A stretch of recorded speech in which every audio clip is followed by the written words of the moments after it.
¿Qué tal? ¿Cómo les va? Tengan todos ustedes muy buenas noches. Feliz primavera, si es que cabe el adjetivo de feliz primavera, debido a que rompe con la tradición de festejar el Día de la Primavera este cuadro pandémico.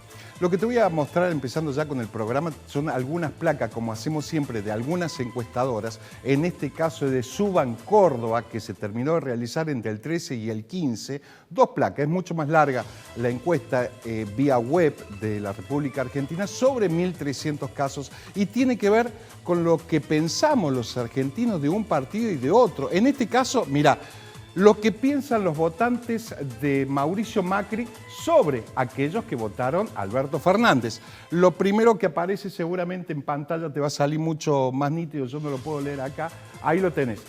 Manipuladas, ¿sí? Esto es lo que piensan los votantes de Mauricio Macri sobre aquellos que votaron a Alberto Fernández, que son manipuladas, que son intolerantes, que están equivocados, que son odiadores, que es de una clase social popular. Repito, esto es lo que piensan los votantes de Mauricio Macri sobre aquellos que votaron a Alberto Fernández. Vamos a la siguiente placa y es la antagónica, ¿no? Lo que piensan aquellos que votaron a Alberto Fernández sobre los votantes de Alberto Macri, de Mauricio Macri. Fíjate, dicen que es básicamente de una clase social alta, egoísta, intolerante, que están equivocados y que también aparece, vos fíjate, odiadores, ¿sí?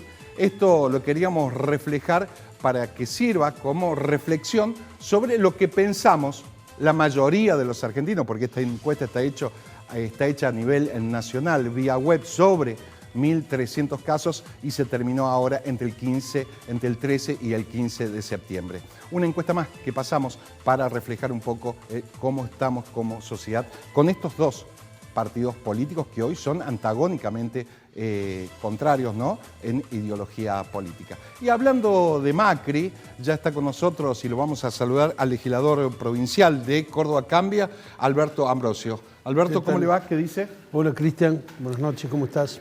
Bueno, vio la encuesta. ¿Es Sí, más o menos, refleja algo más o menos? Nada, la encuesta no refleja otra cosa que una sociedad partida, Sí. Dividida no solo por cuestiones políticas, sino con un alto componente de fundamentalismo y en una sociedad que desde hace unos años pareciera mucho más que juntarse a haber entrado en un estado de descomposición. Ahora, digo, esta grieta, esta hiperideologización de ambos lados, ¿no?, fue negocio para los dos, ¿no? Tanto en su momento para el kirchnerismo, para el macrismo en su momento, subiendo a escena a una Cristina Kirchner, ahora el albertismo subiendo a un Mauricio Macri a escena. Sí, yo no sé si es la hiperidealización. Me parece que lo que hay son dos posiciones. Es probable que la grieta haya contribuido y que se haya tornado lamentablemente una práctica de muchos de los argentinos en usar el voto para castigar y no para elegir. Probablemente buena parte del caudal electoral que recibió Macri en su oportunidad en el 2015 haya sido un voto en contra de Cristina, como Alberto Fernández y Cristina hoy puedan haber recibido un voto en contra de Macri. Este es un problema que la sociedad deberá madurar y corregir para no votar en contra de él, sino para elegir lo que esté convencido y cree que es lo mejor. De una sociedad mejor, sobre todo.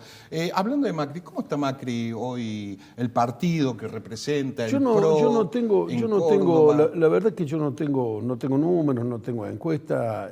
Yo creo que hay dos o tres cosas que hay que tener claro. Primero, Macri perdió la elección porque la gente no estaba conforme con su gobierno. Quedaron muchas aristas por resolver, muchos temas pendientes y quizás muchas respuestas que no le dieron satisfacción a la gente. Pero había un componente adicional, que es el componente institucional. La gente sentía por lo menos que se respetaban algunas garantías desde el punto de vista institucional, la división de poder, el respeto por la ley, la estabilidad de los jueces, la libertad de los procesos, la libertad de prensa, el no cuestionamiento de los periodistas, que si bien eso no resuelve la calidad de vida de la gente, resuelve la calidad de las instituciones y a partir de la calidad de las instituciones después se resuelve la calidad de vida. Yo creo que hoy estamos nosotros quizá en uno de los peores momentos y en el peor nivel y en la más baja calidad institucional en la Argentina en muchísimos años, donde te diría que la mayoría de la gente que le preocupa esto, que le preocupan las instituciones, tiene un alto nivel de incertidumbre respecto a lo que puede pasar mañana. Salir a la calle, preguntarle a la gente qué cree mañana, qué va a pasar con la pandemia, qué va a pasar con la economía, qué va a pasar con el gobierno. Bueno, no se sabe, porque Alberto Fernández, entre otras cosas, se viene caracterizando por decir una cosa y hacer otra, ¿no? Bueno. Pero ya no vamos a meter en el tema nacional. Quiero ir al Pro Córdoba, al radicalismo, ni siquiera Juntos por el Cambio. Bueno. ¿Cómo está? ¿Hoy existe un liderazgo de esa fuerza? Yo creo que no. Porque las legislaturas están como separadas, sí. Un bloque de la Unión Cívica y otro de Juntos por el Cambio. Yo te quiero decir algo, yo no he sido autoridad del PRO, no he sido autoridad partidaria, no he tenido actividad en ese sentido. Pero fue uno de los jefes de campaña. Sí, por supuesto, sí, he participado con Baldassi y participo activamente. Ahora, lo que te debo de decir es para mí, yo sé que acá le va a doler a alguien, pero los partidos políticos son un desastre. Hoy es difícil articular una oposición desde la legislatura si no tenés el espacio político, el partido político, la estructura política que a vos te garantice cuál es la línea de acción, cuál es la posición política. Y sobre todo acompaño su tesis con un bloque de 51 legisladores del oficialismo. Bueno, en este caso hay un tema más también que habría que revisar. Es cierto que Schiaretti ganó en la mayoría de los departamentos, o prácticamente todo, con excepción de Pocho. Sí, señor, ganó 25 en los 26. Pero también es cierto que Schiaretti se consagró gobernador con un porcentaje importante de votos que fue del 57%. Ahora, en la legislatura tiene el 73% de las bancas. Sí. Entonces hay una distorsión también en términos de la representación, porque quien sacó el 57% se quedó con el 73% de las bancas, lo cual eso le da de alguna manera alguna hegemonía, y yo creo que tanta supremacía baja la calidad del debate, baja la profundidad de la discusión. Y hoy la legislatura prácticamente es un desfile de los funcionarios del Ejecutivo que encuentran en la legislatura un componente extra. ¿Y qué alternativa habría para no tener ese monopolio total tan abrumador? No estamos discutiendo el triunfo de Schiaretti. No. Yo creo que hay dos o tres cosas. Primero que Schiaretti, como Córdoba da triunfos contundentes desde los últimos tiempos, lo tuvo Schiaretti como lo tuvo Macri. Seguramente han compartido el electorado desde distintos partidos y por eso se han obtenido resultados. Yo creo que hay que revisar el sistema de representatividad en Córdoba. No digo que hay que poner más legisladores ni nada, pero hay que revisar el tema. Hoy Schiaretti tiene el 73% de las bancas y sacó el 57% de los votos, que es un tema que hay que revisar. Hay que ver qué pasa. A mí me parece que también hay que revisar el tema de la participación. También creo, y nosotros estamos trabajando, tratando de encontrarle el formato, también creemos nosotros que ya llegó el momento donde mínimamente cualquier dirigente político tiene que haber hecho su paso por la actividad privada. A ver, ¿cómo es eso? Porque en algún momento se habló de yo creo como que, un proyecto. Bueno, a ver qué es lo que pasa. Cuando la política va tan contraposición de lo que reclama la actividad privada, lejos de la realidad de la es porque los que toman decisiones no conocen lo que le pasa. Entonces, si el que toma decisiones alguna vez le tocó pagar sueldo, o le tocó percibir sueldo, o fue dueño de una pyme, de un kiosco, de un comercio, o fue empleado de una pyme, tiene una percepción que ayuda a su mejor realización desde el punto de vista político. Para que tome decisiones. Hoy cualquiera de nosotros somos legisladores, venimos, llegamos, nos eligen y nadie nos pregunta qué hemos hecho antes. ¿Quién me pide el currículum a mí para hacer? Yo no digo que sea una cuestión selectiva, pero que cada uno por lo menos demuestre en términos de antecedentes que en política no se puede ir a la política solamente porque militamos en un partido, porque primero militamos o porque somos apellido de o hijo de. ¿Y eso se puede plasmar? ¿Existe la posibilidad de que se plasme en un proyecto? Nosotros estamos planteando y estudiando la posibilidad que para el cargo de ministro, secretario y subsecretario de Estado, gobernador, vicegobernador y legisladores provinciales, siempre que lo digo acá después, el proyecto llega antes por otro lado. Pero igual lo vamos a decir. Yo digo que para el cargo de gobernador, vicegobernador ministro, secretario, subsecretario, y para el cargo de legisladores hay que acreditar algún paso por la actividad privada previamente. Está bien, por lo menos durante decir, ahora, cuando digo... Un tiempo mínimo, porque... Un tiempo mínimo. Y cuando digo un paso por la actividad privada, no digo que tenga que ser dueño, empresario o comerciante. También el paso por la actividad privada se puede dar siendo obrero, siendo empleado. Me pongo en abogado del diablo. ¿Qué pasa si yo no trabajé toda mi vida? Estudié, tuve la posibilidad de estudiar y quiero dedicarme a la política. Está bien, lo podés hacer. Pero yo si digo, no hay algunas profesiones que por formación se inician en el Estado. Te diría que el 90% de la docencia empieza en la fila de los Estados, buena parte de la medicina, las prácticas en los hospitales públicos.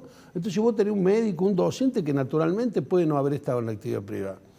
El resto, bueno, puede haber estudiado. Yo creo que hay que contemplar determinadas escalas de edad a los efectos de no coartar las posibilidades de que la juventud ocupe espacio, pero necesita que el dirigente político haya tenido una experiencia desde el punto de vista privado. De los privados para, en caso de asumir a cualquiera de esos estamentos, sepa tomar una decisión. Es que el dirigente político va a saber cuánto le duele al empresario o a la pyme pagar la luz si alguna vez tuvo que juntar todos los días para pagar la luz. Va a saber cuánto cuesta, cuál es el esfuerzo para pagar un sueldo si durante mucho tiempo trabajó todo el mes para juntar los recursos y pagar el sueldo. Y la política se tiene que capacitar en esa dirección. Alberto, recién habló de la luz. En este caso vamos a hablar de PEC. ¿Cómo estamos con ese tema, con los tarifazos, con el pedido de informe que también pidieron ustedes? Yo creo, bueno, los pedidos... ¿Se suma a lo de la otra fuerza de pedir la renuncia del presidente de PEC? No, yo no le pido, yo la verdad no me siento en condiciones de pedir la renuncia a nadie. Nosotros necesitamos que nos expliquen, no que se vayan. Necesitamos que nos digan qué pasa, que la gente entienda, el que pagó una boleta de luz de 7.000 pesos, como el caso de una pyme que pudimos comprobar, y al día siguiente y al mes siguiente le vino 21.000 con una tarifa congelada, de gente que pagaba 700, 800 pesos y le vinieron facturas de 4.000, 5.000, 6.000, y gente que pagaba 3.000 y le vinieron facturas de 18.000. Entonces no puede seguir siendo una incógnita más allá de la explicación. El otro tema, el salto del escalafón 1 al escalafón 2 implica un 261%, con lo cual se producen unos desfasajes en la factura que desacomodan la economía familiar. Y un tercer tema, la factura hace ya un tiempo se ha mensualizado, porque anteriormente era bimensual.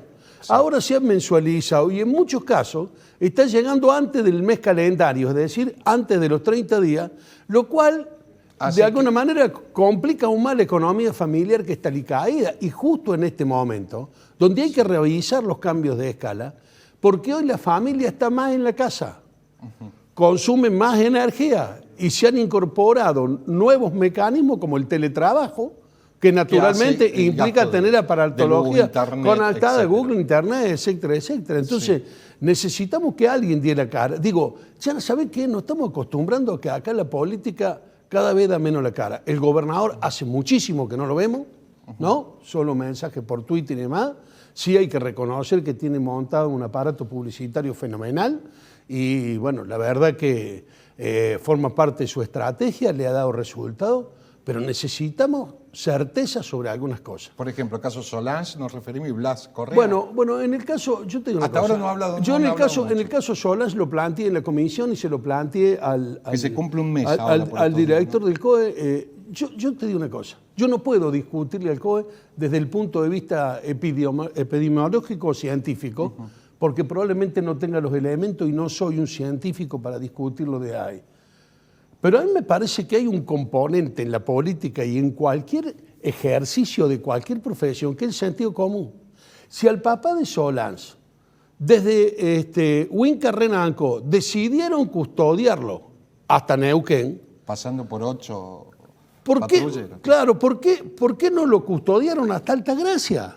Hasta hoy no se le escuchó ninguna autocrítica coherente. Yo lo planteé y no tuve respuesta en la comisión. Ahora, digo, a ver, si la policía entiende que... Ahora, desde el bloque, ¿usted no tiene participación en el COE? Porque del bloque radical con Marcelo Cosar, ahí tienen. Marcelo Cosar, la oposición está representado por 2 legisladores de la oposición, uno por la primera minoría, que es la legisladora Elisa Cafarati, que es del bloque nuestro, y el suplente de Elisa Cafarati es Marcelo Cosar. Pero la participación en el COE, para ejercer control y todo, la participación no te da esta respuesta que la tiene que dar la mayoría. Los legisladores que integran el Código Penal no fueron consultados si el papá de Solans tenía que pasar o no tenía que pasar, y a lo mejor no deben ser consultados por ese tema específico, pero debe existir. Yo voy a decir algo sí, adelante. No quiero ser autorreferencial, porque a veces a la gente no le gusta. Mi mujer falleció el 21 de junio. Hoy se cumple. Hoy se cumplen 3 meses. Nosotros estuvimos desde marzo, desde el 17 de marzo o el 16 de marzo que comentó, los primeros 60 días estrictos de cuarentena encerrado, con una enfermedad terminal que avanzaba de manera rigurosa, sumido en el pánico, porque en la primera etapa también se le metió un miedo, te diría, fenomenal a la gente. Falleció el 21 de julio, después de estar casi 70 días sin poder ver a sus 3 hijos y a sus 3 nietos. Con una enfermedad terminal. Con una enfermedad terminal. Y las veces que se hizo, aunque quede mal decirlo acá, se hizo de manera clandestina. Entonces, ¿quién se encarga de eso? Y falleció el 21 de junio y nadie pudo despedir ni los restos, ni se pudo hacer el velatorio, ni se pudo dar el final que se merece Alberto, cualquier ser humano. Disculpe que me meta en algo privado, pero lo trae de colación. ¿Y su esposa pedía por la presencia de sus nietos también? Por supuesto, tenía necesidad de verlo. No lo pedía, tenía miedo, no decía, pero me encantaría ver los chicos, me encantaría juntarme con los chicos, lo que plantee cualquiera. Entonces yo digo, nadie se ha puesto a evaluar esto hasta que se dan situaciones y casos extremos como el de Solans. A mí, la verdad, yo digo, necesitamos que la pandemia la tratemos con responsabilidad. Ya nos han dicho que hay que tomar distancia, que hay que usar barbijo, que hay que lavarse las manos y que hay que desinfectarse y que hay que tratar de moverse en los lugares, espacios amplios y si es posible al aire libre. Todo esto está fenómeno. Hagamos un esfuerzo por cumplirlo, pero no sirve meterle miedo a la gente, pedirle que no trabaje, seguir el decreto. Córdoba posiblemente haya sido más moderado que el decreto presidencial. Sí. Pero se han enamorado de la pandemia, se han enamorado del encierro de la gente, se han enamorado de la posibilidad de que... El control, el autoritarismo. Y me parece que sí, aparece un Estado, digamos, que monopoliza todo, que condiciona el resto de la actividad. El control, la libertad. Y bueno, ahora yo tengo una pregunta acá. Si el Estado tenía los dependientes directos de beneficiarios de planes sociales, ahora le suman los del IFE. Sí, que va a quedar, creo. Más toda la gente que cayó en los niveles de pobreza por la falta de actividad, por la falta de trabajo, o porque era mozo en un restaurante y el restaurante cerró. ¿Cuántos restaurantes cerró? ¿Cuánta gente que trabajaba de mozo, de cocinero, de ayudante de cocina, de limpieza, se quedó sin trabajo? Y hoy está sostenido con el IFE, lo cual peligrosamente ensancha la base de un clientelismo que el Estado busca y que resulta preocupante. Funcional. Y por supuesto. Lo quiero traer a un tema nacional, pero traerlo a Córdoba. Fernando Iglesias, diputado también de Juntos por el Cambio, presentó un proyecto de hacer una CONAE de la pandemia, sobre aquellos casos de autoritarismo, de abusos que hubo durante la pandemia. ¿Cómo lo ve? Digo, se lo pregunto porque son referentes. No, digo, ¿sabes qué? Yo no me gustan las posiciones extremas, pero no tengo problema en que... No me disgusta, sí, también. Pero no me parece... Sí, también creo que hay un proyecto de COSAL que ingresaba esta semana.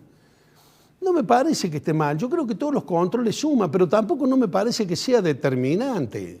Yo creo que si nosotros tenemos funcionando las instituciones y tenemos activos los controles y tenemos en claro cuál es la función y la responsabilidad de cada uno, no tenemos que inventar nada nuevo para controlar. Ahora, si cada organismo que inventamos es para esquivar los controles, para manipular los recursos, para generar compras directas sin control, bueno, naturalmente que hay que generar algún anticuerpo para que el Estado no avasalle de esa manera. Seguro. Ya como para ir finalizando, lo quiero bajar un poco al tema más frívolo que tiene que ver con la política, ¿no? El año que viene, ¿cómo está preparado? ¿Juntos por el Cambio? ¿Son de volver con el radicalismo? Para el 2021. Yo creo que hoy, como está planteado el país...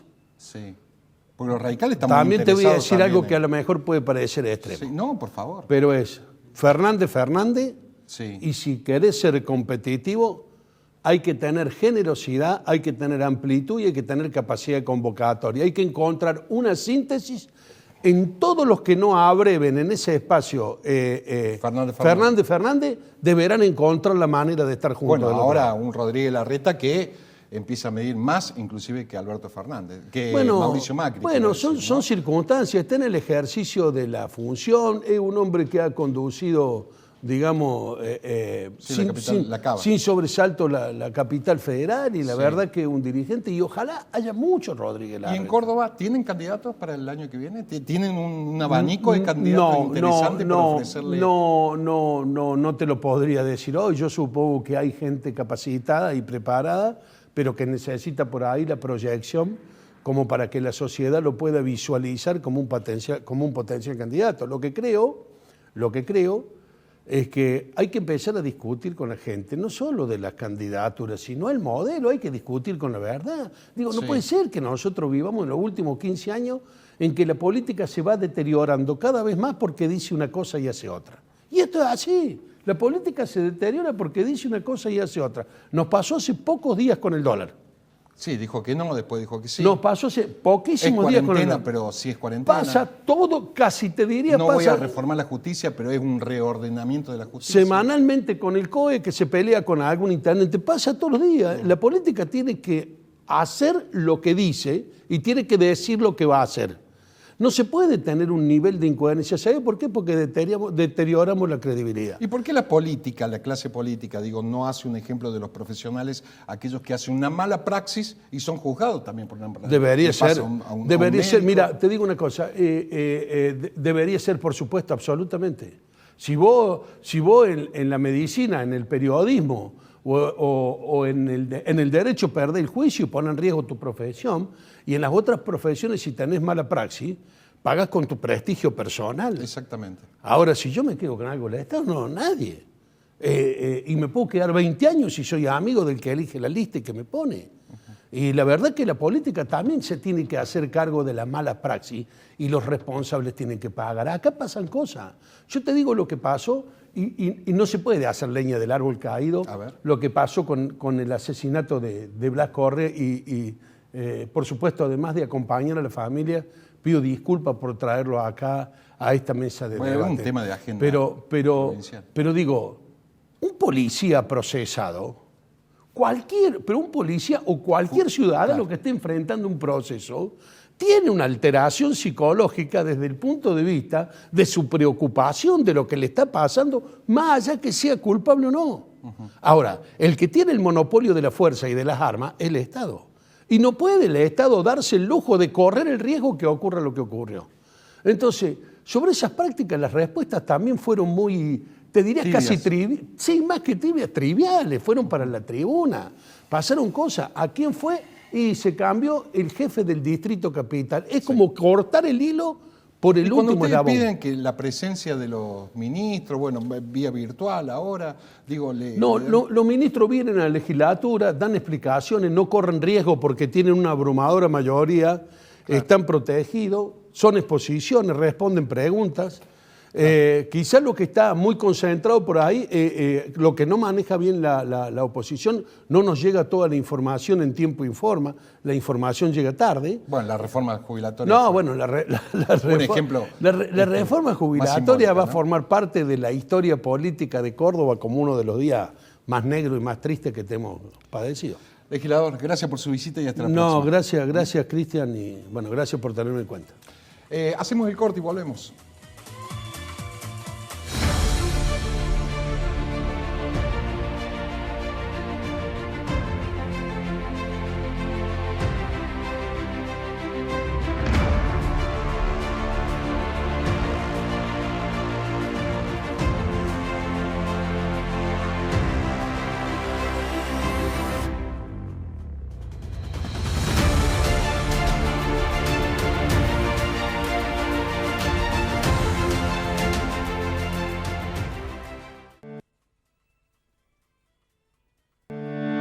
Comprar maquinaria es esencial para mejorar los servicios de la ciudad. Y esto es posible gracias al esfuerzo de todos los cordobeses, del ahorro peso por peso en la administración y también de los acuerdos colaborativos con los gremios y sindicatos que nos permitieron hacer esta inversión. Estos camiones, estas camionetas, sirven para hacer nuestra ciudad más vivible para todos nuestros vecinos. Juntos tenemos futuro. Municipalidad de Córdoba. Reiniciaron las obras de gas en la ciudad. Se reanudaron las obras de redes domiciliarias de gas natural que habían sido suspendidas en el marco del decreto 190/2020 del Gobierno Nacional. Se trata de las etapas finales en los barrios Villa Independencia y Sol y Río. Acá tenemos 600 familias potenciales que pueden conectarse al servicio de gas entre los dos barrios. Continuamos con las obras de gas, estamos aquí en Sol y Río y Villa Independencia, un fluido tan importante y que mejora definitivamente la calidad de vida de los vecinos. Esto es una fuerte inversión, una financiación que se hace con fondos específicos del Estado que se trasladan a Carlos Paz Gas a los efectos de continuar con una obra que es una proyección ya de los 24.500 metros lineales realizados, prácticamente 5.000 aquí, y luego continuar la obra en lo que es el Canal, Las Rosas y Villa del Río. Completando así todos los sectores de estos barrios. Como así también se reforzarán otras zonas para garantizar la calidad del servicio. Gobierno de la Ciudad, Municipalidad de Villa Carlos Paz.